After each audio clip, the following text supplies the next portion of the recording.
দলের সফলতা যারা ক্রিটিসিজম গ্রহণ করতে পারে। একটা স্টেটমেন্টের মাধ্যমে প্রমাণ করেছে দিস ইজ স্টেটসম্যানশিপ।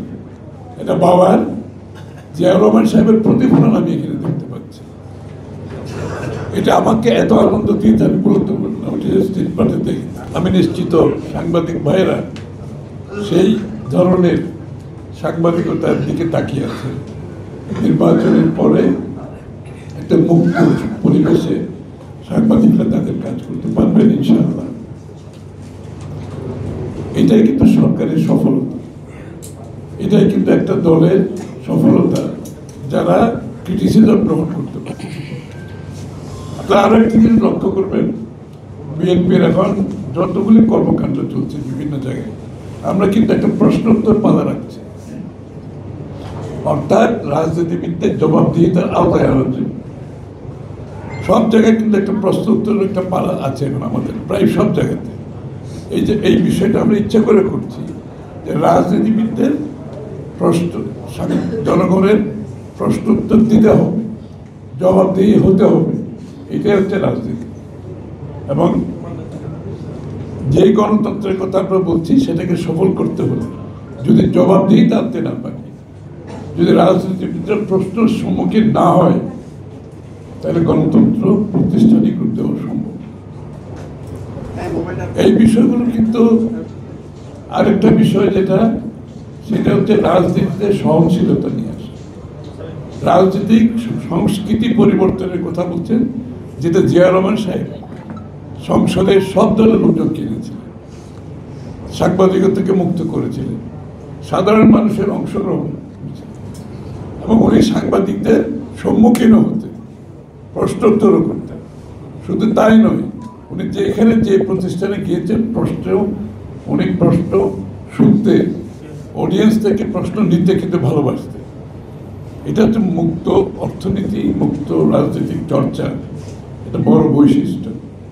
এই কাজগুলো আমরা বাংলাদেশের সংস্কৃতিতে একটা পরিবর্তনের জন্য বিএনপি কাজ করে যাচ্ছে।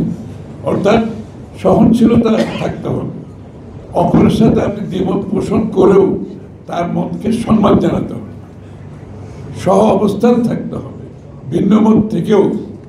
এই সংস্কৃতিটা আমরা আনতে না পারি, যেটা বিএনপি করতে চেষ্টা করছে, তাহলে কিন্তু শত সংস্কার করেও কোনো পরিবর্তন হবে। আপনারা লক্ষ্য করেছেন নিশ্চয়ই বিএনপির বিরুদ্ধে যে অপপ্রচার চলছে, আমাদের নেতৃবৃন্দে যে অপপ্রচার চলছে, যে ধরনের ভাষা ব্যবহার করা হচ্ছে, বিএনপি কিন্তু প্রত্যুত্তরে সেই ভাষায় যাচ্ছে না। তো খেয়াল করেছেন, আমরা কিন্তু এগুলোকে গ্রহণ করছি, হজম করছি, কিন্তু আমরা আমাদের ভাষায় কথা বলছি, আমরা রাজনীতির ভাষায় কথা বলছি, আমরা গণতন্ত্রের ভাষায় কথা বলছি। এটা আমাদেরকে ধারণ করতে হবে। এটাই হবে আগামী দিনের বাংলাদেশের রাজনীতি। আরেকজন আপনাকে যে লেভেলে নামাতে চাচ্ছে সেখানে নামার দরকার নেই। আমার বিরুদ্ধে যখন ওবায়দুল কাদের বক্তব্য রাখতো, সাংবাদিকরা আমার কাছে এসে বলতে শোনাই, এটার আপনার বিরুদ্ধে এগুলো বলছে, আপনি কি বলবেন? শোনো, আমি যদি এটার উত্তর দিতে যাই, আমাকে যেখানে নামতে হবে আমি তো সেখানে নামবো না, আমি নামবো না সেখানে। সুতরাং আমার কোনো উত্তর নেই, আমি উত্তর দেবো না এটা, কারণ আমি উত্তর দিতে গেলে তো ওখানে নামতে হবে না। এইটা হচ্ছে বিএনপির রাজনীতি হতে পজিটিভ পলিটিক্স করতে হবে।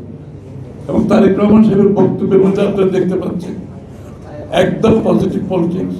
উনি কিন্তু কাউকে অ্যাটাক করে কোনো কথা বলছেন না, কোনো রকম সিরিয়াসলি ওইভাবে বিদ্রোহ করে কিংবা ক্রিটিসাইজ করে প্রতিহিংসার কোনো রেসপন্স ওনার মধ্যে নাই। এটা আমাদের সকলকে ফলো করতে হবে। এটাই বাংলাদেশের মানুষের প্রত্যাশা আকাঙ্ক্ষা। এই বিষয়গুলো আমাদের মাথায় রাখতে